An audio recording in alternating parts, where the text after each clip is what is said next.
Rentable, fiable, innovant, innovant, innovant, innovant. Ça risque de fluctuer.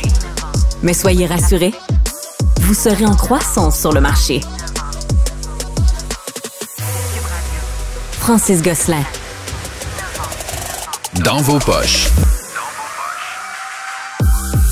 Bonjour et bienvenue à l'épisode 4 de Dans vos poches. Francis Gosselin avec vous pour une petite revue d'actualité. Avez-vous vu que le PIB du Québec et du Canada était en baisse au deuxième trimestre? Qu'est-ce que ça veut dire le PIB en baisse? Ça veut dire grosso modo que l'ensemble de l'économie, là, tout ce qu'on fait, les productions de biens, de services, le gouvernement, les exportations, la somme là, de tout ce qui se fait dans notre province et dans notre pays, eh bien, a diminué un petit peu au deuxième trimestre. Et ce qu'on fait souvent, c'est qu'on regarde dans le trimestre, puis là, on fait qu'est-ce qui arriverait si cette tendance-là était sur l'ensemble de l'année. Donc, on dit qu'on a annualisé les chiffres. Eh bien, imaginez-vous que sur une base annuelle, si le deuxième trimestre, le 2025, est emblématique du reste, on aurait connu une décroissance de 2,5-2,6 %. Évidemment, une très bonne nouvelle. Par contre, ce qu'il faut retenir de tout ça, c'est qu'au premier trimestre, on a eu une hausse du PIB. Pourquoi?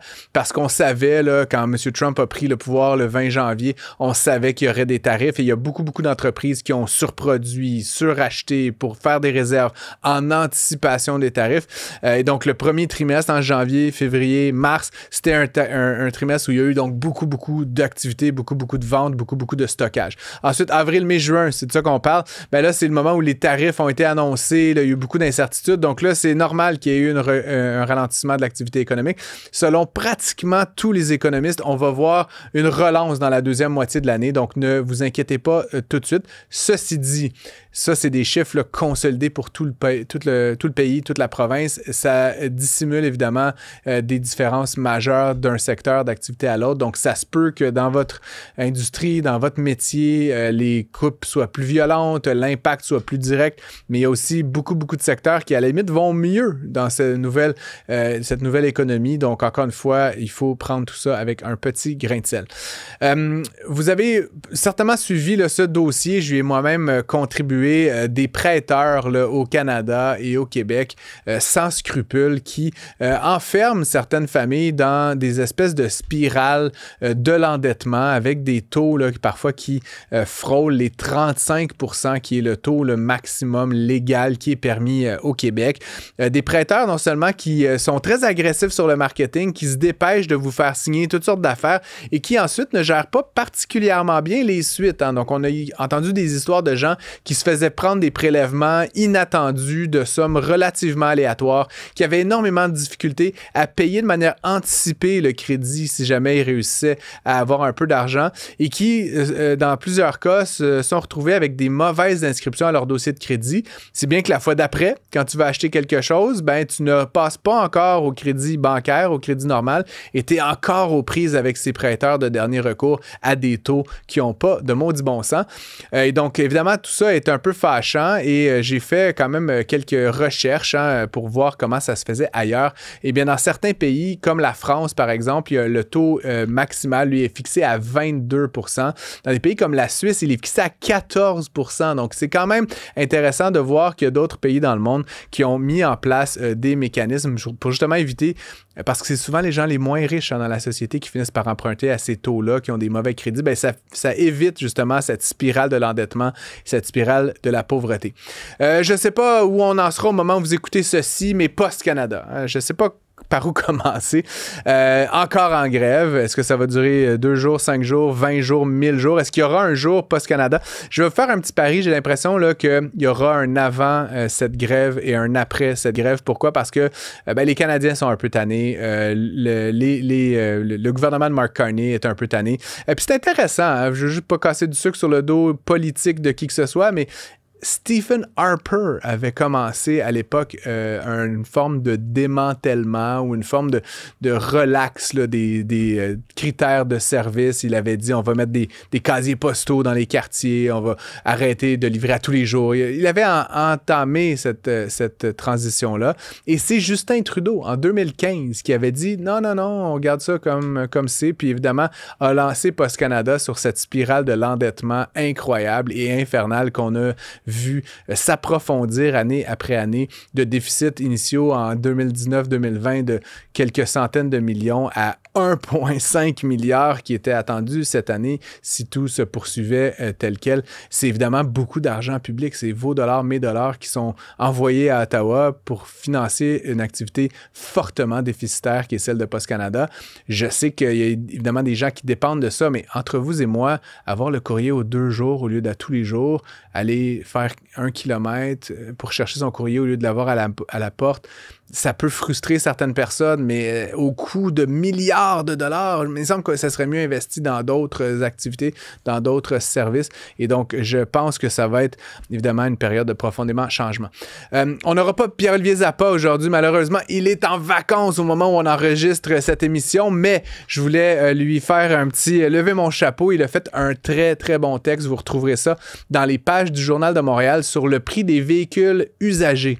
Je suis un peu tombé en bas de ma chaise. Apparemment, au Québec, les véhicules usagés valent en moyenne 36 000 $. Je me rappelle une époque où il me semble un véhicule usagé, un véhicule neuf, haut de gamme, tout équipé, c'était 36 000 $.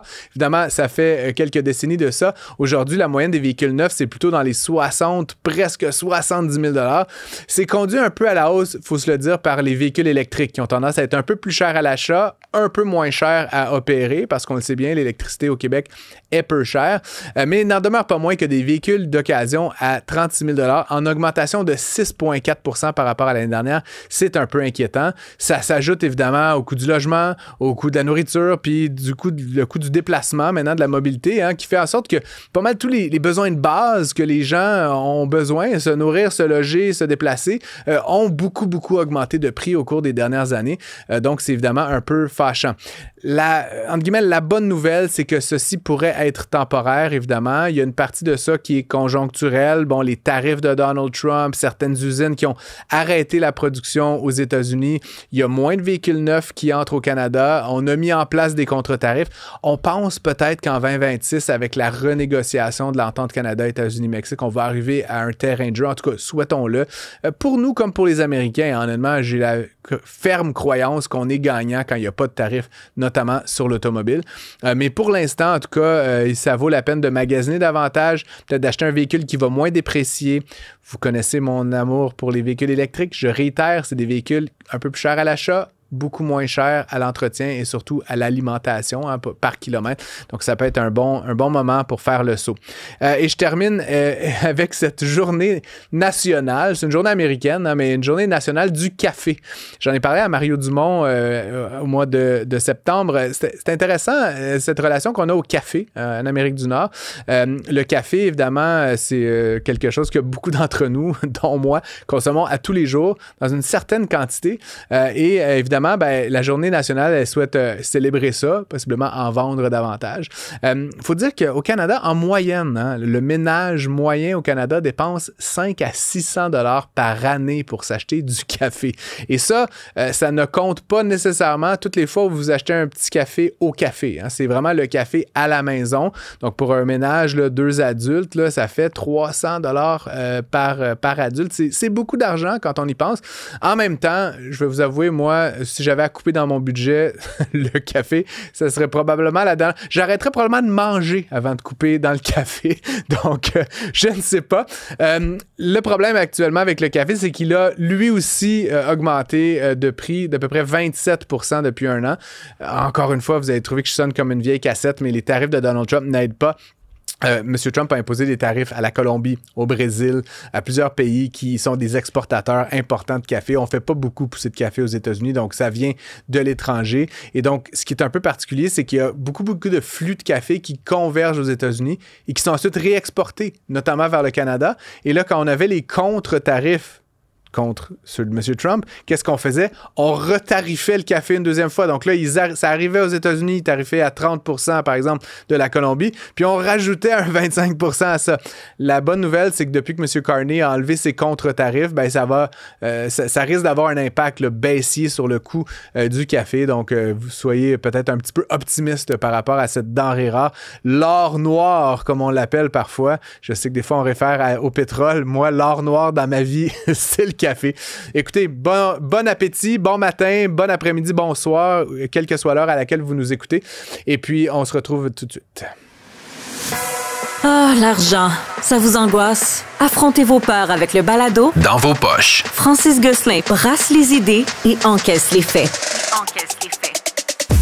Des assurances, hein, vous en avez, j'en ai. On parle souvent d'assurer son revenu, d'assurer sa maison, d'assurer son véhicule. Mais qu'est-ce qu'il y en est de l'assurance invalidité? Hein? C'est un mot qu'on comprend pas toujours bien. Puis dans un contexte où une personne sur 3 pourrait vivre une période d'invalidité avant 65 ans, c'est une protection qui mérite peut-être sa place dans nos vies, dans nos priorités financières. Est-ce que ça coûte cher? Est-ce qu'il faut souscrire à ça? Par où est-ce qu'on commence? J'en parle avec Stéphane Desjardins, qui est un habitué de l'émission. Bonjour Stéphane. Salut! Tu as écrit un article à ce sujet-là. Je voulais un peu t'entendre, justement. Tu dis que c'est la couverture d'assurance la plus importante. Il faut donc s'assurer son invalidité avant d'assurer son char, c'est ça? Ben, en fait, c'est la plus sous-estimée ou mésestimée ou méconnue, comme tu l'as dit en entrée de jeu. C'est parce que si tu n'as plus de revenus, le reste, ça va mal. Hein? Ouais. Il y a comme une certaine logique dans la chose, n'est-ce pas? Et donc, c'est quoi une assurance invalidité? Il faut être déclaré invalide là, par un médecin là, ou il faut avoir mal dans le dos pendant 3 semaines? Ou c'est quoi, là, grosso modo, là, dont on comment parle? ça marche, l'assurance invalidité? C'est assez simple. Tu as 2 types d'assurance invalidité, court terme, long terme. Court terme, c'est, mettons, je sais pas, tu as un accident, tu peux pas travailler pendant 3 semaines ou tu as une maladie. Ben, généralement, c'est l'assureur, c'est tout le temps l'assureur qui dit « OK, on va te l'accorder ». Certains assureurs demandent un billet du médecin, d'autres non. Mais grosso modo, c'est de même, ça marche. À long terme, l'assurance invalidité, là, ça remplace ton revenu jusqu'à un certain point, un pourcentage de ton revenu, pour que tu puisses payer assumer ta vie financière, hein? Ouais. Payer ton loyer, ton hypothèque, même assumer ton épargne, hein, le montant de REER que tu mets chaque mois, des choses comme ça, payer tes factures, etc. L'assurance invalidité, là, tu sais, je veux te dire une affaire. J'ai parlé avec des conseillers financiers qui m'ont dit, écoute, Stéphane, l'assurance invalidité, blablabla. Grosso modo, là, l'assurance, c'est jamais simple à expliquer parce que chaque personne a des besoins différents dans la vie en termes d'argent. Mais il y a des principes bien importants autour de l'assurance invalidité. Si tu es travailleur autonome, tu peux pas t'en passer. OK? Vraiment, parce que généralement, une bonne partie, en tout cas, des employeurs offrent de l'assurance invalidité dans leur assurance collective. Je comprends. Ou à tout le moins, tu sais, on va te payer un bout de temps. C'est dans congé, le package en bas français exact, des assurances. Là, ouais, je comprends. Tu as plus de chances de garder tes revenus. Quand tu es travailleur autonome, là, tu tombes malade, tu as un accident, that's all, jusqu'à ce que tu retrouves la forme, jusqu'à ce que tu sois capable de travailler, t'en as pas de revenus. Donc, l'assurance invalidité, c'est important. Puis, tu sais, il y a quand même 15% des Canadiens ou des Québécois, je me souviens plus que j'ai écrit dans mon article, ça tourne autour de ça, qui sont travailleurs autonomes. Ça fait pas mal de monde. Là, on parle de centaines de milliers de personnes. Bon.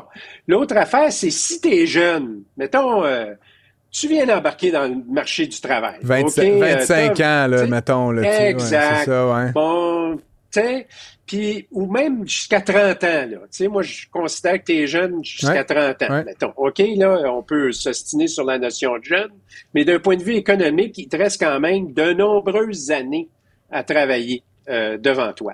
Puis là, tu fais du parapente, puis là, tu es quadraplégique.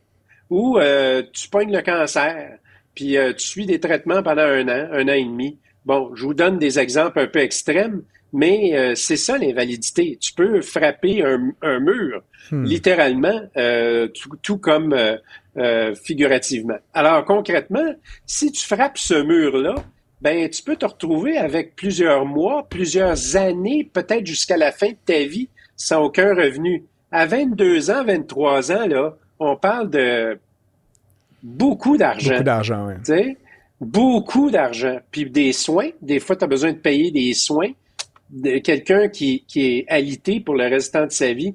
Alors, si tu n'as pas d'assurance invalidité, les conseillers financiers m'ont dit, écoute Stéphane, tu vas te retrouver sur le BS, tu vas te retrouver sur l'aide sociale. Ouais. C'est vraiment triste, mais c'est comme ça. C'est souvent comme ça. Et c'est arrivé.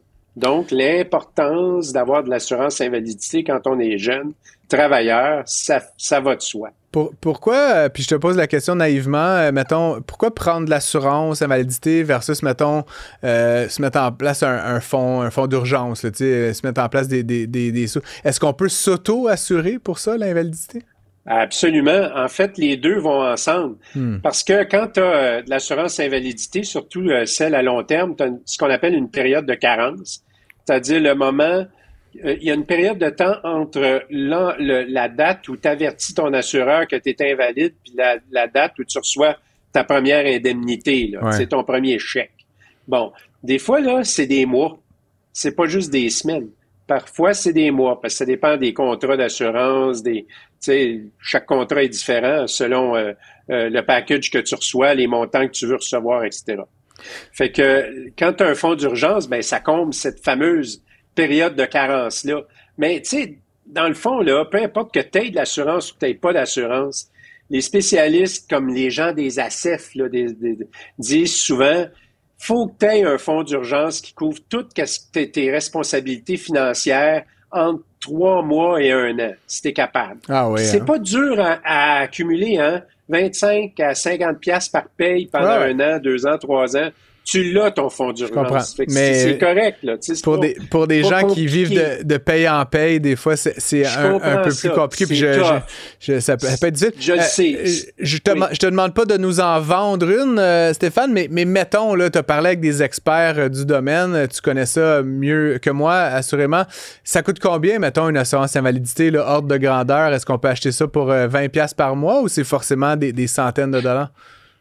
Ben, en assurance, comme il y a un principe universel, plus tu es jeune et en santé, moins ça coûte cher. Donc, oui, pour 25$ par mois, oui. Mais ça dépend de combien tu veux couvrir. Si, par exemple, tu es un jeune médecin, ben, tu sais, c'est pas la même affaire que si tu travailles chez Tim Hortons. On s'entend-tu, là? En fait, j'ai rien contre les gens qui travaillent chez Tim Hortons. Ce qu'on assure, Stéphane, c'est on assure un niveau de salaire, là, dans le fond. Fait que si tu veux assurer 40 000 $ par année, c'est pas comme assurer 400 000 $ par année, là, si t'es un cardiologue. Là, je comprends. Plus tu vas assurer, plus ça coûte cher. Mais évidemment, plus tu vieillis, plus ça coûte cher. Puis si tu fumes, ça coûte plus cher. Puis tu vois ce que je veux dire? Si tu fais du parapente, cancer dans ta famille, ouais, je comprends. Les trucs habituels que les assureurs posent comme question, là, je comprends.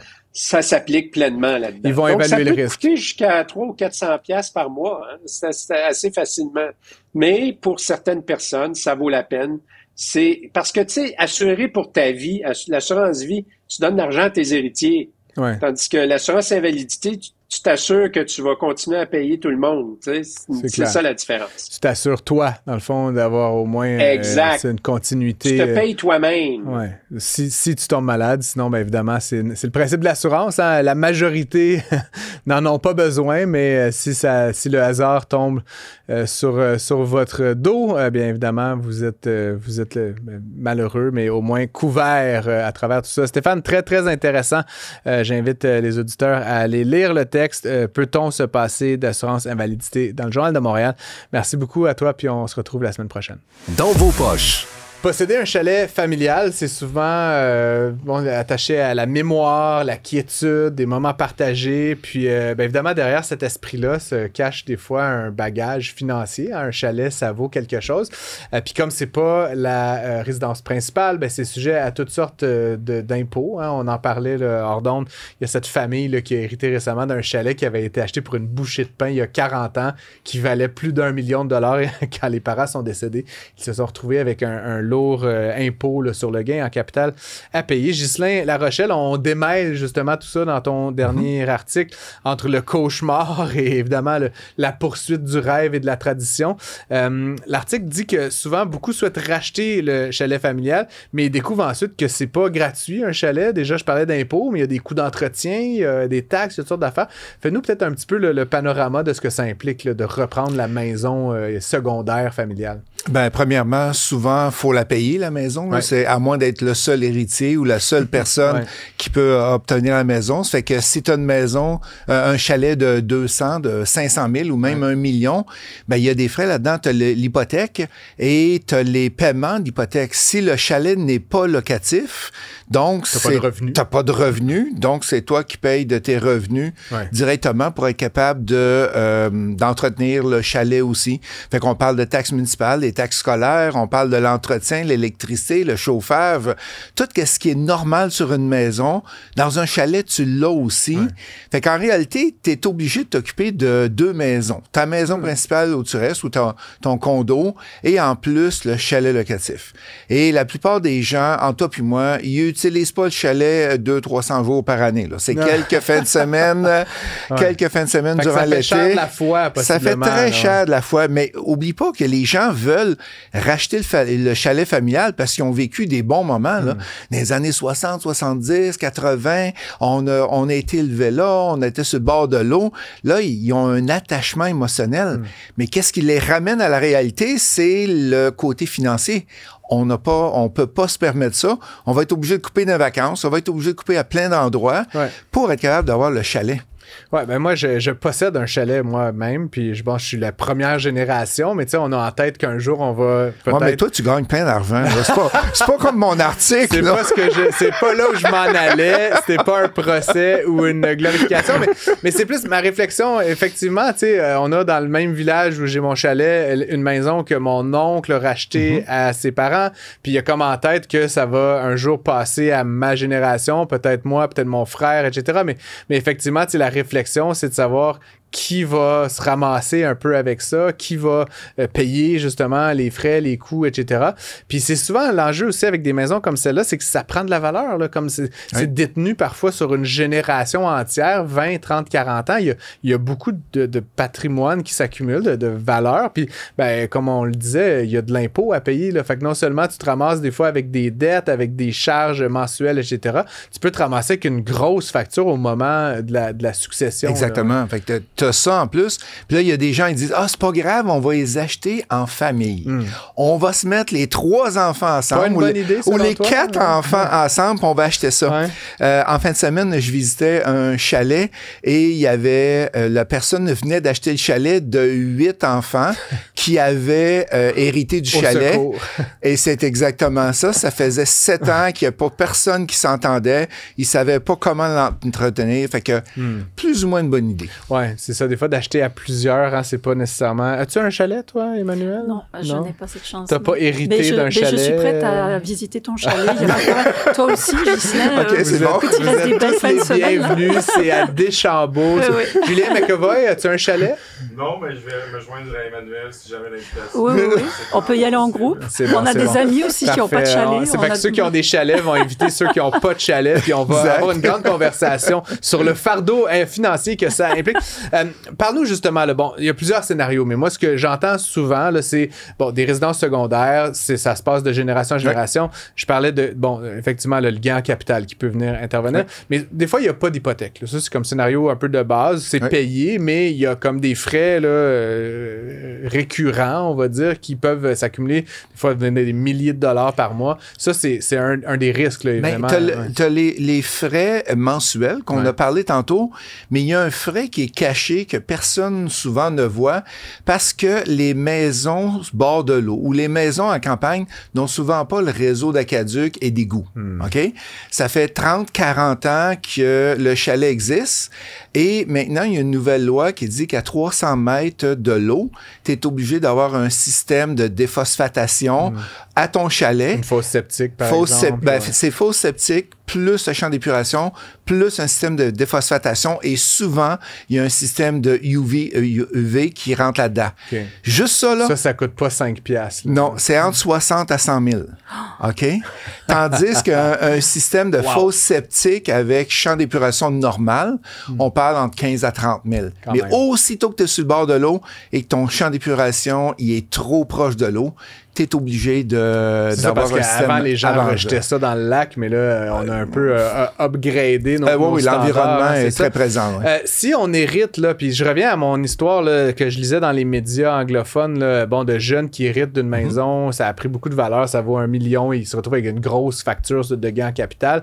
On peut hypothéquer la maison. Si on souhaite la garder puis qu'on en a les moyens, on peut prendre une hypothèque, ça nous fait des liquidités, on paye justement le champ d'épuration, toutes les rénovations qu'il y a besoin. Puis après, on fait des paiements hypothécaires comme si on s'achetait un chalet. Là, c'est ça, mais quand tu vas passer à la banque, tu vas être qualifié comme une maison secondaire, puis il n'y a pas de revenus locatifs dessus. Fait que c'est en plus. Il faut que tes revenus, ton ATD, ABD, tes amortissement brut et amortissement total de la dette, qui sont les deux ratios qu'on vérifie d'or pour les banques. Là, effectivement. Fait que si ton salaire le permet, tu n'as pas trop de dettes, tu vas être capable d'acheter.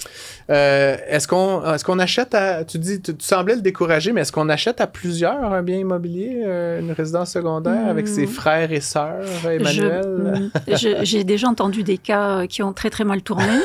Mais ça dépend. On peut avoir de très bonnes relations avec ses frères et sœurs, mais le problème c'est que ça peut aussi mal tourner une fois qu'on achète un bien ensemble. Je crois que Ghislaine, tu avais des exemples à ce sujet-là. Oui, y a-tu des règles? Tu sais, je veux dire, mettons, quand on se lance en affaires, on va faire une convention entre actionnaires. Mais là, c'est ta sœur. Tu vas pas faire une convention, mais est-ce que tu vas faire une convention? C'est quoi? J'ai vu dans plusieurs familles qu'est-ce qu'ils font. Il y en a des fois que c'est occasionnel, fait qu'ils ont comme un horaire. Bon, OK, cette fin de semaine-là, c'est moi qui l'utilise. L'autre fin de semaine, c'est un peu du time sharing, comme on dit en anglais. Ouais. Ça va quand même bien. OK? Fait que il y a pas trop, personne n'embarque un sur l'autre. Et si les gens ont l'argent pour être capable de payer les rénovations, ben c'est pas juste Alain, par exemple, qui va tout se taper les rénovations. Non. Ils ont de l'argent, ils sous-contractent ça. Ça, c'est le cas idéal. Sauf que, puis tu sais, je veux pas tourner le fer dans la plaie, mais comme le disait Emmanuel, tu sais, bon, la toiture est à refaire, ça coûte 20 000 $. C'est assez rare là, que les frères et sœurs ils gagnent exactement le même salaire, puis qu'ils ont exactement les mêmes REER, puis ils ont exactement les mêmes. Il y en a un pour qui sa moitié, son 10 000, ça va être comme OK, là, ça fait partie de la vie. Pour l'autre, ça va être un peu la fin du monde. Puis là, c'est pas des copropriétaires là, comme on voit dans les syndicats là, que tu peux, c'est ton frère, c'est ta sœur, c'est ton cousin. Il y a de l'affectif là-dedans aussi. Là, plus t'en parles, moi je pense que.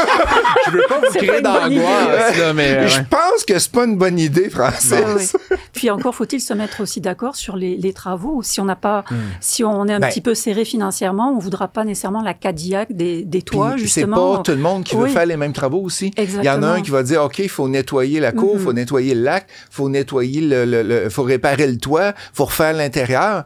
Et il y en a tout le temps qui vont mettre plus de temps que les autres, plus d'argent que les autres. C'est que je vous dirais que l'achat d'un chalet, là, essayez donc de le faire seul ou peut-être avec une personne, un frère ou sœur, mais pas plus que ça. Ou aller visiter des amis qui ont des chalets. C'est ça. Je me porte volontaire. Comme Ghislain et moi, c'est ça, effectivement. Je me porte volontaire. Merci beaucoup, Ghislain. On te garde avec nous pour la suite de l'émission. Dans vos poches. On enchaîne avec Julien McEvoy, que vous connaissez, qui est journaliste au Journal de Montréal, qui a écrit un article sur les dossiers de crédit, qui est un sujet qui moi-même m'a un peu fait sortir de mes gonds à une certaine époque.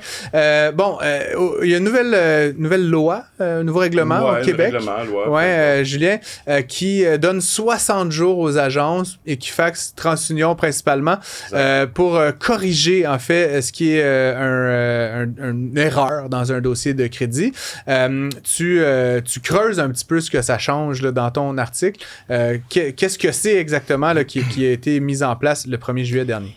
Ben, en fait, c'est une solution simplifiée, puisqu'avant, il n'y avait pas de... Hein? Rapproche-le. C'est mieux? Ouais. C'est une solution simplifiée que le Québec a voulu mettre en place parce que il n'y avait pas vraiment de limite avant. Donc, on est un peu prisonnier du rythme de TransUnion ou Equifax, les deux géants américains, agences de crédit qui sont au centre de cet échiquier-là. Hein. Et donc, afin d'accélérer le processus et de donner un recours aux gens contre ces deux entreprises-là, ben on a fait de nouvelles règles parce que De nos jours, le score de crédit n'est pas qu'utilisé pour ce qui est d'un prêt, que ce soit personnel ou entrepreneurial. Même les propriétaires l'utilisent pour choisir leurs locataires. Les assureurs ne s'en cachent pas. J'ai déjà fait l'article. L'utilisent abondamment pour juger le risque. Les employeurs. Et les employeurs, justement, l'utilisent aussi pour sélectionner des candidats. Donc, ça dépasse largement le rôle qu'on a attribué à ça au départ, le score de crédit, qui, je le rappelle, est géré par 2 géants américains. Sur lesquels on a très peu de contrôle. Mais là, donc, on a mis en place cette réforme, on peut dire, des 60 jours. Puis il y a même des cas où c'est 20 jours là, qu'on impose. Il y a un traitement simplifié de Qu'est-ce 20 qui jours. arrive si elle ne se conforme pas? Ben là, c'est ça. D'abord, on fait une demande de correction. Ensuite, si ça n'a pas de suite, on peut se plaindre à l'AMF. L'Autorité des marchés financiers. Exact, pardon, qui a 2230 plaintes par année environ. Donc, on s'ajoute dans cette ligne-là. On peut imaginer que ça prend pas 2 semaines à traiter à l'AMF en raison du volume des plaintes. Donc, si on n'est pas satisfait par la décision utilement de l'AMF, on peut aussi s'adresser à la Commission d'accès à l'information qui, elle, est encore plus débordée que l'AMF et qui peine même à déclarer les incidents de fuite de documents. De mémoire, on a coupé des postes à la Commission de l'accès à l'information récemment. C'est pas ceux qui me répondent le plus rapidement quand je leur pose des questions. J'imagine. Tu dis dans l'article que la réforme elle risque de ne fonctionner qu'à moitié. Qu'est-ce que ça veut dire? C'est quelle moitié qui va fonctionner? Quelle moitié qui va pas fonctionner? Je me base sur un ex-courtier en assurance de Québec. Il a fondé un organisme pour aider les gens à contester les erreurs dans leur dossier de crédit. Il s'appelle Alain Fortier. Son organisme, c'est l'Agence canadienne du crédit. Il a analysé 233 dossiers en 18 mois, ce qui lui a fait constater que 79% des dossiers contiennent des erreurs. 137 dossiers sur 233 ont nécessité au moins 2 demandes de correction. C'est plus de la moitié. Puis il y en a même eu jusqu'à 8 démarches requises pour faire la correction. Donc, au total, ça pourrait toucher 5,37 millions de Québécois. Donc, à ce chiffre-là, si on n'oblige pas les agences à agir et qu'on laisse le processus se rendre jusqu'à la Commission d'accès à l'information, vous pouvez être sûr qu'il y en a qui vont se retrouver là. T'as-tu dit 7,35 millions de Québécois? 5,37, pardon. C'est quand même... C'est que sur 9 millions, c'est une fois que t'as enlevé les enfants de 3 ans, puis... Bon, c'est pas toutes des erreurs de crédit qui mènent à des histoires d'horreur comme celle que j'ai envie de vous raconter d'Audrey Dion-Paquin, ma collègue Elisabeth Ménard, qui a raconté cette histoire dans le journal samedi, pardon. Elle a emprunté 15 000 au prêteur alternatif Fairstone en 2021. Elle a remboursé chaque mois, même qu'elle a fini de payer en avance en mai 2023. Et là, Fairstone a fait une erreur, a ajouté 900 $, ce qui a écrit ma collègue Elisabeth Ménard, arrive très souvent chez Fairstone. Et bref, ça a monté à une dette fictive de 12 000. Elle s'est fait refuser une hypothèque, puis elle s'est fait refuser un prêt auto à cause de ça. Partout où j'ai cogné, je n'ai eu de soutien de personne, dit-elle. L'AMF, l'Office de protection du consommateur, l'Ombudsman des banques, Equifax. Ça a été après 2 ans et l'appel de JE qui ont réglé le problème. C'est quand même fou. On espère que 5,37 millions de Québécois vont pas avoir besoin d'une émission dédiée à leur cas pour faire avancer le dossier. Tu mentionnes des sanctions qui sont prévues là, si les agences ne se conforment pas. On parle de pénalités de 1 000 à 5 000 $ par dossier. Je sais pas. Est-ce que vraiment on va envoyer des petites factures là, à Equifax? Écoutez, ça est entré en fonction le 1er juillet. Donc, si les rapides ont bénéficié de la réforme, disons, le 15 juillet, plus 60 jours, ça fait 15 août, 15 septembre, on n'est pas loin des premiers qui pourraient... Donc, comment on va prouver qu'on s'est plaint, j'imagine, avec un courriel de réception. Puis ensuite, bon, les amendes prévues sont de 1 000 à 5 000 par jour. Par jour? Pour les dépassements de 60 jours. Mais tu sais, s'ils te répondent, mais qu'ils ne modifient rien, eux vont plaider qu'ils t'ont... Bref. Je comprends. On verra comment ça se déroule, c'est nouveau, mais je crois qu'on n'a pas fini d'en parler. Certains avancent qu'on devrait peut-être inverser le fardeau de la preuve, en fait. C'est-à-dire que ça devrait être les créditeurs, les bureaux de crédit, les institutions qui doivent démontrer qu'il y a eu faute ou non-paiement, plutôt qu'à nous de démontrer qu'on s'est conformé à nos obligations. Est-ce que tu sens que la réforme s'en va dans cette direction-là, ou c'est comme juste on met un petit orteil dans l'eau puis on va tout de suite le retirer? Ben, j'ai eu eu des courriels. J'ai obtenu des courriels d'une discussion entre un conseiller au ministère des Finances et Alain Fortier là, de l'agence dont je parlais, l'Agence canadienne du crédit, qui dit bon, j'ai lu votre mémoire parce qu'il a produit un mémoire avec tout ce que je vous ai dit, là, les 233 dossiers analysés. Je l'ai transmis à l'AMF, qui n'est pas d'accord avec vous. C'est-à-dire que lui, justement, plaide que la responsabilité est sur les mauvaises épaules, que ce serait aux agences de crédit à justifier leur refus. Donc, il donne l'exemple d'une de ses ex-clientes, là, une des femmes qui l'aide à l'agence. Elle a fait faillite, elle a les documents qui montrent qu'elle s'est libérée de la faillite. Et donc, le Equifax branle dans le manche, ne réagit pas, n'enlève pas la note à son dossier, ce qui devrait être fait. Donc, pourquoi ne le faites-vous pas? Ils n'ont pas présentement à justifier. Ce que Alain Fortier dit, ça devrait être là. Je regarde Emmanuel, tu as l'air bien découragé à écouter tout ça. J'ai souvent écrit sur les agences de crédit, puis c'est vraiment, c'est une boîte de Pandore. Puis, la façon dont ça fonctionne aussi, les algorithmes, des fameuses, grâce auxquels ils calculent nos pointages, sont etc. Relativement opaques. Oui, exactement. C'est comme le secret de la caramel, quand on ne saura jamais ce qu'il y a dedans. Mais tu parlais tout à l'heure du nombre de dossiers dans lesquels il y a des erreurs, mais pour faire souvent des entrevues avec des syndics autorisés en insolvabilité, je sais qu'ils conseillent systématiquement à leurs clients qui ont fait des propositions de consommateurs ou des faillites, une fois que le dernier paiement est passé et que la faillite ou la proposition de consommateur est officialisée, de systématiquement vérifier leur dossier de crédit parce que une fois sur deux, il y a des erreurs. Une fois sur deux, c'est énorme.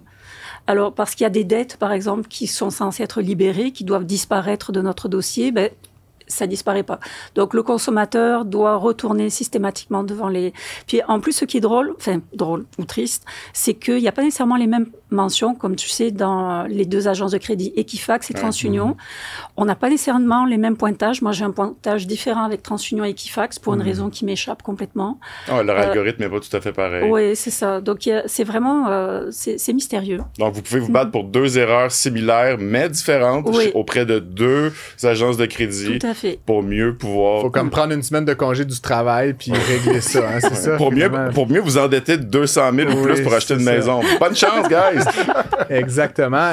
J'aimerais vous entendre les trois, puis parce que puis je m'inclus là-dedans, mais j'ai eu entendu, pour avoir moi aussi réfléchi puis écrit sur le sujet des agences, j'ai entendu parler de projets, là, puis est-ce que c'est des vrais projets, est-ce que c'est plus des plans sur la comète, mais éventuellement de créer un bureau canadien là, pour évaluer le crédit des Canadiens. Tu le disais, Julien. Ça me semble logique, là. C'est OK, mais mettons, on est 4, là, on n'est pas les plus... on est parmi les pogos les plus DG de la boîte, là. Si tu le dis.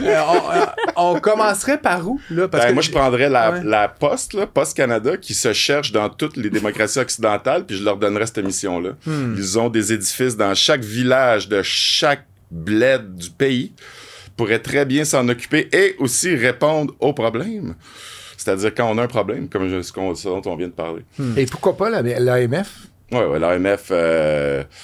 pour ne pas citer Monique Jérôme Forget, c'est pas exactement les pogos les plus dégelés souvent qui se ramassent à l'AMF, malheureusement. Ils manquent de moyens. Puis si vous êtes un excellent enquêteur financier, vous allez vite vous faire embaucher ailleurs. OK, mais mon point, c'est que ça serait possiblement donc dans une institution existante qu'on devrait voir. Moi, je le verrais bien au sein de l'État. C'est une mission maintenant, surtout qu'on l'utilise à tout escient, qui devrait être au cœur de nos préoccupations, puisque plus de la moitié des gens, s'ils ont une erreur comme ça peut faire dérailler complètement leur projet de vie. Là. Je veux pas, juste pour les fins de la conversation, c'est quand même deux entreprises privées là, qui aujourd'hui font ça. Et américaines. De surcroît. Mais je me demande un peu, puis je suis pas un spécialiste de l'histoire là, qui nous a mené à ça, mais je me demande justement si on donne à l'État ce rôle-là, à la lumière du système de paye Phoenix, de SACLIC. Et autres. On peut faire un SAQ-clic de ça aussi. Là. Ouais, on n'est pas à l'abri d'une erreur, mais Je veux dire que à la base, c'est un outil du secteur financier pour évaluer le risque lors d'un prêt, ce que je considère justifié dans le sens où ces gens doivent bien évaluer le risque d'une façon ou d'une autre. Est-ce que les banques pourraient pas faire un consortium? Je veux dire, on a quand même un oligopole. Ils se connaissent, les banquiers. Là, je les accuserai pas de collusion, mais presque. Là, mais je veux dire, ils se connaissent, les banquiers, et ça serait pas très difficile de dire la RBC, la TD, Desjardins, CIBC, BMO, on se met ensemble autour d'une table, puis on nomme, on met chacun une couple de millions, là, ça doit coûter un peu cher. L'enjeu, j'ai l'impression, Julien, pour finir là-dessus, c'est qu'il faut que tu passes de rien, là, aujourd'hui, là, nous quatre, là, ici, avec mon MacBook, là, puis soudainement, t'as comme 40 millions de dossiers, là, puis comme c'est ça, c'est des grosses firmes qui c'est ça, là, ce que je veux dire, c'est qu'il faut que tu constitues ta base de données très rapidement, sinon, si ça te prend 10 ans à constituer ta base de données... Non, puis ils se sont mis au cœur du système aussi. C'est une entreprise mondiale de données, d'analytique, de tech,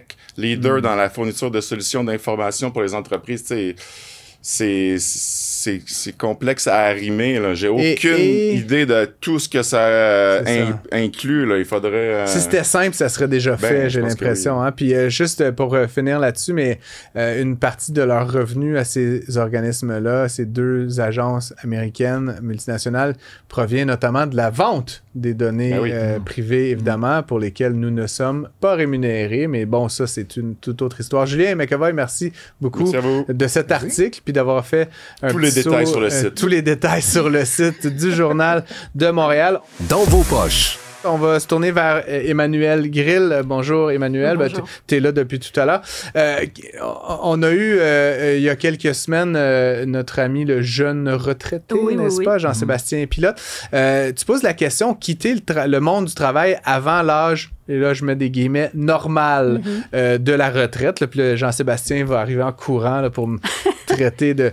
Mais c'est un rêve pour beaucoup. Beaucoup d'aimeraient quitter à 55 ans, à 60 ans. La plupart d'entre nous vont se rendre à 65, sinon plus. Donc, quitter avant l'âge normal de la retraite, ça veut dire des sacrifices, ça veut dire de la discipline, ça veut dire beaucoup de planification. J'aimerais que tu nous dises un petit peu, mettons que j'ai 43 ans, là, moi, est-ce qu'il est trop tard? Tout n'est pas perdu. Non, tout n'est pas perdu, mais justement... Pour moi, il est trop tard, mais pour toi, tu peux encore faire quelque chose. Fais-moi un peu c'est quoi le roadmap, là? À quel âge déjà? Tu vas me dire, il faut mieux commencer ça à 16 ans qu'à 43 ans, mais mettons des auditeurs qui nous écoutent, qui sont dans la trentaine, dans la quarantaine, comment on commence, là, mettons qu'on veut devancer l'âge de la retraite? Le problème, en fait, quand on veut partir plus tôt à la retraite, c'est que le temps joue contre nous. Parce que, en fait, on va avoir moins de temps pour mettre plus d'argent de côté, pour mettre beaucoup d'argent de côté. Parce que, mettons qu'on part à la retraite, habituellement, une retraite dure une trentaine d'années. Mais avec l'espérance de vie, les retraites sont de plus en plus longues. Donc, je l'ai déjà dit à ce micro, mais actuellement, l'espérance de vie d'une personne qui a 60 ans aujourd'hui, pour un homme, c'est 85 ans, une femme, 87. Et puis, de toute façon, probablement qu'on va tous vivre jusqu'à 90 ans passés. Donc, si on prend sa retraite à 50 ans, ça veut dire qu'il faut financer une retraite de 40 ans, donc plus longue que le temps qu'on a passé sur le marché du travail. Tant mieux, là, c'est long, c'est heureux d'une certaine façon, mais c'est long. Ça laisse peu par année. Oui, c'est ça. C'est beaucoup d'économies que tu dois faire pour être capable d'y arriver. Mais c'est ça. Donc, déjà, il faut arriver à se projeter pour savoir combien d'argent on aura besoin à la retraite. Ça dépend évidemment de ses objectifs. Et puis, est-ce qu'on a les revenus suffisants pour épargner cette somme d'argent? Parce qu'il va en falloir beaucoup. Il y a une règle du pouce actuellement qui, selon les planificateurs financiers, il faudrait mettre 10% de son revenu brut de côté pendant ses 30 à 35 années de vie active pour pouvoir financer une retraite relativement confortable de 30 ans. Combien t'as dit? 10% du revenu brut. Après impôt, là. Avant impôt? On me dit brut. Oui. Brut. Donc, avant impôt, là, vous gagnez 50 000 $, il faut mettre 5 000 $ par année, c'est ça? Oui. Puis il faut mettre dans un REER, idéalement? Ça dépend. Il faut parler avec la stratégie. Oui, parfait. CELI, REER, CELIAP. Ça dépend où on est rendu. Mais par contre, quand tu veux financer 40 ans de vie, à la retraite, il faut quand même envisager de mettre 15 à 20% de ton revenu brut. Donc, il faut vraiment accélérer le niveau d'épargne. Et puis, là aussi, ça veut dire discipline, ça veut dire sacrifice. Des des lecteurs qui m'ont écrit justement à ce sujet-là, qui ont pris leur retraite à 54 et 55 ans. Oui, bien Guy, là, tu en parlais dans l'article. On a toujours des lecteurs. Oui, c'est parfait. D'ailleurs, on invite les lecteurs, les auditeurs, absolument, les téléspectateurs à nous écrire. Partagez-nous vos témoignages. Oui, Guy, on vous salue. La conjointe de Guy aussi. Mais je blague, je fais une petite parenthèse, mais n'hésitez pas à nous écrire parce que des fois, ça tombe dans ma boîte. Des bons sujets. Je l'envoie à Emmanuel, je l'envoie à Ghislain, je l'envoie à Julien. C'est souvent les meilleurs sujets quand les gens prennent la peine de nous écrire. C'est vrai. Absolument. Donc, si vous êtes à l'écoute, si vous avez une anecdote, un moment de vie financier à nous partager, n'hésitez pas à le faire. Là. On est ravis de vous lire. Donc, Guy et sa conjointe, ils ont pris leur retraite. Oui, exactement, à 54 et 55 ans. Tu racontes qu'ils ont quand même... Il faut serrer la vis. Ils sont allés fort. Oui, ils ont vendu leur maison, ils ont vendu leur voiture, ils s'habillent dans des friperies. Donc, ils ont coupé plein de... Ils ont coupé plein de dépenses. Vous n'étiez pas là, j'ai fait mon introduction aujourd'hui, notamment sur le café. Puis j'ai trouvé des statistiques parce que c'était la journée nationale du café aux États-Unis cet automne. Et j'ai fait un petit calcul, mais grosso modo, chaque ménage au Québec, au Canada, met entre 500 et 600 $ par année en café. Wow. C'est comme... ça me semble raisonnable. J'achète un sac à 20 $ plusieurs fois par année. C'est ça, mais là où je voulais en venir, c'est que c'est quasiment quand t'es rendu à couper le café, là, pose-toi de sérieuses questions. La friperie qui était obligée de couper. J'arrêterais de manger avant de me couper le café. Moi, j'arrêterais de manger avant d'aller en friperie. D'ailleurs, je ferais remarquer aux téléspectateurs et aux auditeurs qu'Emmanuel a mis de très jolies baskets aujourd'hui pour venir en studio, mais c'est une autre thématique.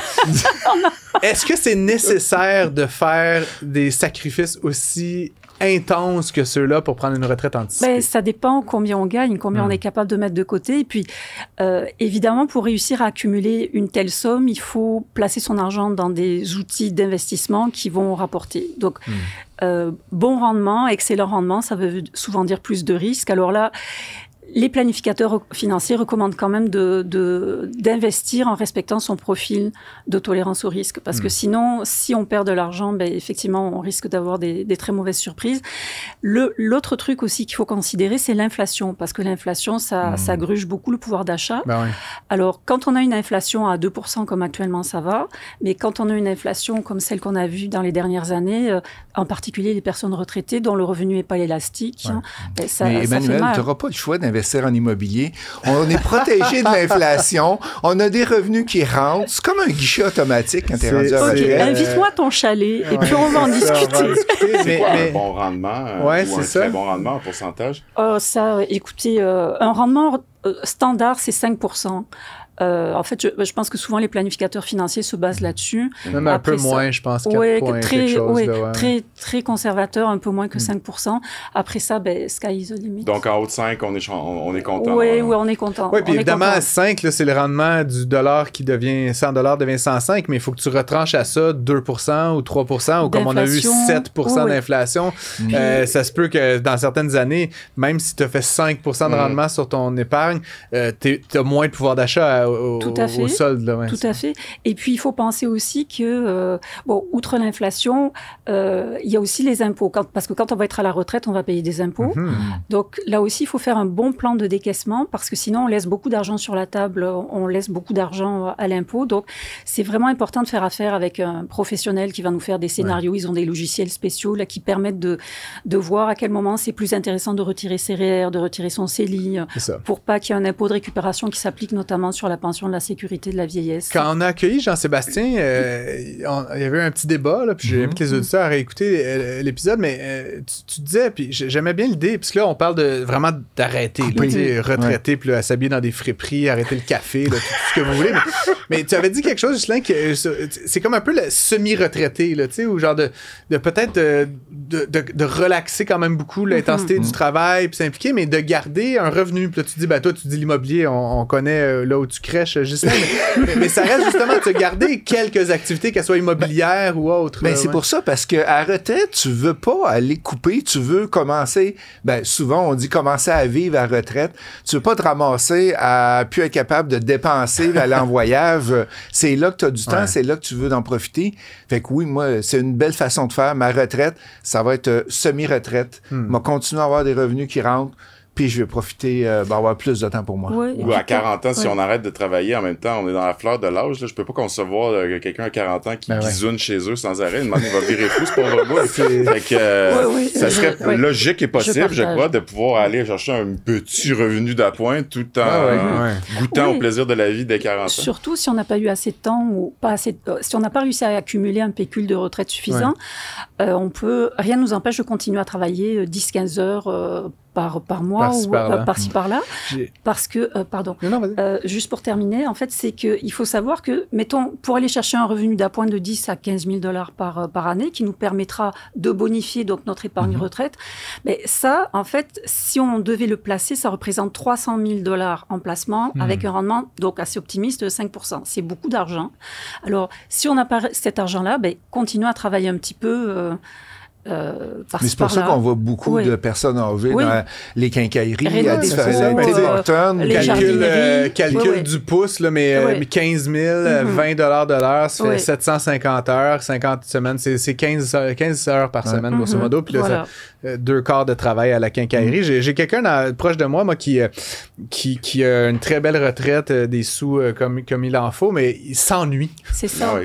Puis il travaille carrément un job de service à la clientèle pour voir du monde. C'était vraiment ça. Puis, c'est quelqu'un, là, c'est pas le 18$ de l'heure là, qui change quoi que ce soit dans sa vie, mais c'est vraiment juste de sortir, de voir des gens, d'avoir des collègues, un patron, là, à 67 ans, là, de te rapporter un petit blanc-bec de 43 ans. Mais ça fait partie aussi de la vie. Puis l'autre chose que les gens font, si on a assez d'argent, c'est d'être capable d'être bénévole aussi. On voit beaucoup de gens bénévoles, des personnes en vie, dans les hôpitaux, dans les centres d'aide aussi. Ou dans votre syndicat de copropriété. Si vous avez des talents de comptable ou de juriste, je sens qu'il va y avoir des besoins dans tout ça. Écoute, merci beaucoup, Emmanuel. On invite évidemment les auditeurs et téléspectateurs à te lire dans le Journal de Montréal. Retraite hâtive, oui, ça se peut, mais avec des efforts, évidemment. Julien, on te chasse, cher ami. Merci beaucoup d'être passé en studio pour Dans vos poches. Merci à vous, à bientôt. Puis on se retrouve pour une prochaine thématique. N'hésite pas à continuer à nous impressionner sur tout ça. Dans vos poches. Le chômage des jeunes, l'employabilité, le risque de sacrifier ou presque une génération, c'est des enjeux brûlants qui touchent directement notre avenir collectif. J'ai écrit un article là-dessus dans le journal suite à la parution d'études de Desjardins de la TD qui montrent en fait des taux de chômage quasiment stratosphérique chez nos jeunes. Aujourd'hui, on accueille Rudy Imbert, qui est président-directeur général du regroupement des Carrefour Jeunesse Emploi du Québec. Est-ce que je suis jusqu'ici? Absolument. Les acronymes, ça va bien. Le RCJEQ, donc les CJE, les Carrefour Jeunesse Emploi, ce sont des acteurs un peu partout dans la province qui travaillent vraiment au quotidien avec et pour les jeunes, pour les aider justement dans l'employabilité, à se faire des CV, à se trouver des opportunités, à bien se préparer. Et donc, Rudy, évidemment, là, j'aimerais peut-être que tu nous parles de cette situation un peu difficile pour les jeunes actuellement. Qu'est-ce que vous constatez sur le terrain actuellement? Actuellement, on réunit les conditions d'une tempête parfaite. D'une part, le contexte de tension commerciale vient mettre un peu sur pause le milieu des affaires au Québec. Ça fait en sorte que ce ralentissement économique amène le congédiement, souvent des dernières entrées, donc souvent les jeunes. D'autre part, ça amène aussi à peu de création d'emplois actuellement, vu le faible taux d'investissement. D'autre part, on a le déploiement de l'intelligence artificielle, dont on avait des inquiétudes quant à son impact sur le marché du travail. Ce qu'on est déjà capable de pressentir à court terme, c'est la destruction d'emplois, notamment pour des jeunes diplômés. Et enfin, le dernier élément, c'est l'inadaptation des politiques publiques d'emploi avec la destruction des services qui étaient spécialisés pour les jeunes dans les derniers temps. Donc là, on a un cocktail difficile avec tension commerciale, intelligence artificielle et pas les outils disponibles pour accompagner les jeunes. Sur ce dernier point-là, parce que les deux premiers, évidemment, on les connaît puis on y reviendra, mais sur ce dernier point, à quoi est-ce que tu réfères exactement? Il y a des choses qui n'existent plus? Il y a des choses qui ont été... Du côté du ministère de l'Emploi, on a une décroissance du financement dans les dernières années qui a amené, entre autres, à l'ajout de critères d'admissibilité. Historiquement, les jeunes dans les Carrefour Jeunesse Emploi, on avait un accueil universel. Tu as entre 15 et 35 ans. Tu viens. Absolument. Bonjour. Je t'aide. Qu'est-ce qu'on peut faire pour toi aujourd'hui? Je comprends. Il y a des critères supplémentaires qui ont été additionnés dans les dernières années, notamment qui viennent exclure les jeunes en situation de sous-emploi. Ça, c'est le jeune qui fait quelques heures au dépanneur, qui vient nous voir et qui dit « Je pense que j'aspirerais à autre chose ». On ne peut plus l'accompagner parce qu'il est déjà considéré sur le marché du travail. Hey boy. C'est aussi le jeune qui nous dit « Je pense que j'ai fait le tour de la mise en rayon dans mon épicerie. J'aimerais ça retourner sur les bancs d'école pour développer des nouvelles habiletés, puis peut-être même aller travailler, je ne sais pas, dans la filière batterie ou dans la construction de futurs barrages. » On ne peut pas accompagner ce jeune-là. Le retour aux études n'est pas reconnu par le ministère de l'Emploi.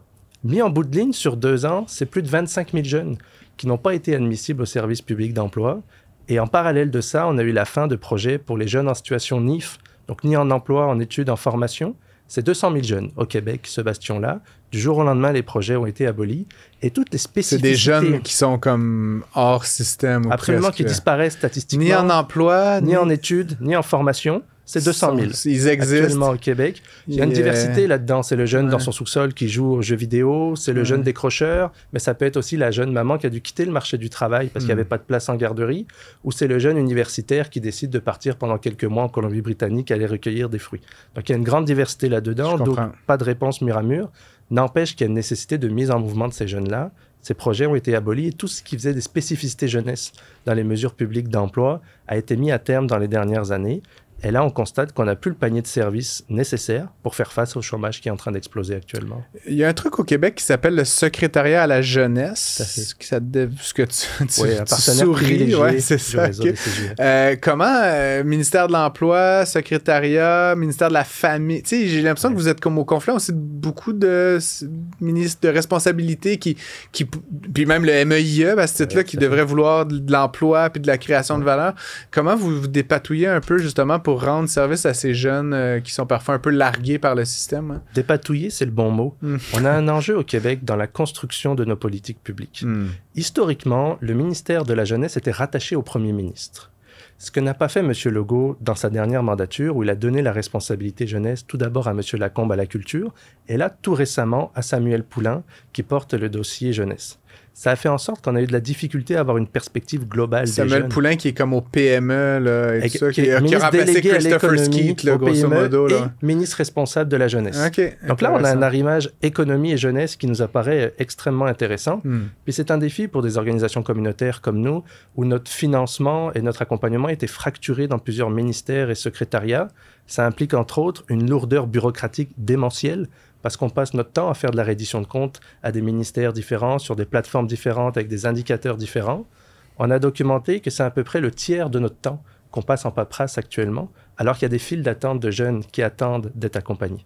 Donc le fait d'intégrer le financement des carrefours avec un seul ministère porteur nous permettrait de dégager énormément de temps et donc d'argent pour accompagner les jeunes. On a un enjeu d'efficacité dans nos politiques publiques actuellement. Emmanuel, est-ce que ça te décourage d'entendre tout ça, toi? Oui, absolument, parce que j'ai 2 filles qui sont 2 jeunes adultes. Bon, j'en ai une qui va bientôt rentrer sur le marché du travail, mais l'autre qui, effectivement, a eu beaucoup de mal à trouver des petits boulots à temps partiel, curieusement, parce que pendant la pandémie... on dirait, c'était la folie furieuse. Là, les jeunes, il suffisait qu'ils arrivent avec un CV, dans les commerces qui étaient ouverts, évidemment.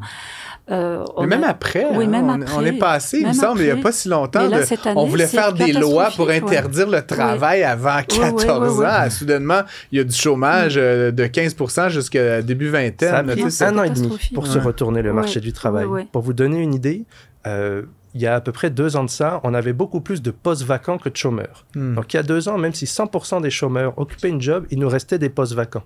2 ans plus tard, on a 2 fois plus de chômeurs que de postes vacants. Donc même si on comblait tous les postes vacants actuellement au Québec, il nous resterait la moitié des personnes au chômage. Et ça s'est passé sur 18-24 mois. Qu'est-ce qu'il y en est de l'agriculture? Tout ce qui a rapport avec les usines aussi? Est-ce que les jeunes ont de l'intérêt à aller dans ces 2 marchés-là, dans ces 2 domaines-là? Il y a une nécessité de travailler la relève agricole, c'est sûr. Même, je prendrais plus large toute la question du reprenariat. Au Québec, on a des dizaines de milliers d'entreprises qui sont viables et qui n'ont pas de relève actuellement. Donc, on a besoin d'accompagner les jeunes vers les secteurs d'avenir dans lesquels il y a de l'emploi. D'autant plus dans le domaine agricole, si on opère une transition écologique, ça va prendre plus de main-d'œuvre, plus de bras, plus de mains. Donc, on a besoin d'arrimer nos formations avec les réelles opportunités sur le marché du travail. Puis, c'est pas si évident que ça. Pendant plusieurs années, on a dit aux jeunes d'aller étudier en informatique, par exemple. Puis là, on se retrouve avec des taux de chômage très élevés chez les jeunes qui sortent de ces diplômes-là actuellement parce qu'on n'avait pas pressenti les impacts que pouvait avoir l'intelligence artificielle. Et même en agriculture, l'IA peut avoir des impacts extrêmement intéressants pour mieux documenter les conditions météorologiques, l'utilisation des engrais, l'utilisation de la main-d'œuvre, comment poser le bon geste au bon moment. Donc, l'ensemble des secteurs vont être révolutionnés par l'application de l'IA. Rudy, je m'en voudrais de pas te poser la question parce que j'ai écrit un texte à ce sujet-là. Comme je le fais habituellement, je l'ai mis sur toutes les plateformes, Facebook, LinkedIn, X. Et il y a un commentaire qui est revenu. Puis je l'endosse pas nécessairement, mais je voulais quand même t'entendre. Certains disent les jeunes... Bon, casse un peu du sucre sur le dos des jeunes, c'est-à-dire, bon, ils nous ont un peu emmerdés, ils avaient le gros bout du bâton pendant un moment, ils nous ont demandé des semaines de 4 jours, puis des droits pour toutes sortes de trucs, puis des exceptions, puis c'était un peu tout cuit dans le bec, puis là, c'est comme le retour du balancier, tu sais, un peu comme tant pis pour eux. Puis comme je dis, j'endosse pas ça, mais est-ce qu'il y a un fond de vrai là-dedans, ou est-ce que c'est de l'anecdote? J'aimerais un peu t'entendre, parce que, comme moi, t'es relativement jeune, là, mais... Puis on l'entend, ce que vous nommez, c'est le fait de l'entendre n'est pas anecdotique. Est-ce que ça a un fondement, cette critique qu'on assène aux jeunes? Mini détour, je peux vous trouver des écrits qui ont 3000 ans qui disent à peu près mot à mot la même chose. Donc, cette perception-là traverse le temps et les générations, puis viendra un moment où c'est ma génération qui portera probablement des mots similaires. Mais au-delà de ce phénomène-là, c'est vrai qu'on a eu des jeunes, puis vous le mentionnez il y a quelques instants, où il suffisait de scanner un QR code pour obtenir un emploi. Donc, le rapport de force sur le marché du travail était favorable plutôt aux jeunes. Tout ça s'est renversé dans les 2 dernières années, ce qui fait qu'on va avoir besoin d'autant plus que jamais de faire de l'accompagnement sur l'intergénérationnel en milieu de travail. Parce qu'on a besoin d'équiper nos PME qui souvent n'ont pas de département de ressources humaines dédié. C'est que les entrepreneurs sont déjà extrêmement pris. Donc la nouveauté qu'on devrait déployer, c'est que nos politiques publiques d'emploi séparaient depuis toujours les individus des entreprises. Là, il faut qu'on fasse des passerelles entre les deux. Le fait d'intégrer une entreprise n'est plus suffisant. Il faut travailler le maintien durable puis s'assurer que les entreprises puissent garder ces jeunes-là à long terme. Donc oui, le rapport de force s'est inversé, puis je vous dirais même que ça va nous poser des questions à moyen et à long terme, parce que cette génération-là, c'est aussi les futurs gestionnaires. Quel type de gestionnaires vont-ils devenir? Les générations se raccourcissent, leur rapport au marché du travail s'est radicalement transformé, donc on a besoin de travailler, je crois, l'angle intergénérationnel au sein même de nos entreprises. Moi, c'est probablement ce que on va se laisser là-dessus, mais moi, ce qui m'inquiète le plus, c'est pas bon que tu gagnes pas des dollars, là, bon, c'est emmerdant, puis bon, il faut trouver d'autres solutions, puis peut-être qu'ils puissent se nourrir, là, puis selon les situations de vie, mais ce qui est plus inquiétant, effectivement, c'est que moi, j'ai travaillé à 16 ans, puis à 17 ans, puis c'est là où souvent t'acquiers une rigueur, puis tu sais, pointer à quelque part à l'heure pour faire n'importe quoi, des sandwichs, de la manutention, puis après, ben, tu deviens peut-être tu fais une carrière peut-être dans un domaine que tu choisis un peu plus, mais un jeune qui est même pas capable de, tu sais, tu parlais de bénévolat pour les vieux, bon, ok, le bénévolat chez les jeunes, mais tu sais, je pense que d'avoir un vrai rapport au travail, à l'argent, à payer un petit peu d'impôts, c'est très formateur. Puis je me dis, ces jeunes-là, que là, on est un peu en train de sacrifier, pour ton expression, Rudy, dans 10 ans, ben, il va falloir qu'ils soient gestionnaires, entrepreneurs, avocats, comptables, cardiologues ou n'importe quel, pompiers, infirmières. Et s'ils n'ont pas acquis c'est un peu cette base de servir des hot dogs à la cafétéria, là, ben, à un moment donné, il va un peu leur manquer quelque chose. Puis moi, il est là, ma plus grande inquiétude, c'est l'impact social que ce sacrifice-là va avoir. Puis, il y a un élément aussi, moi, je m'en rends compte avec mes filles, en tout cas, c'est que faire ce genre de petits jobs-là, souvent, ça va t'inciter à pousser tes études plus loin.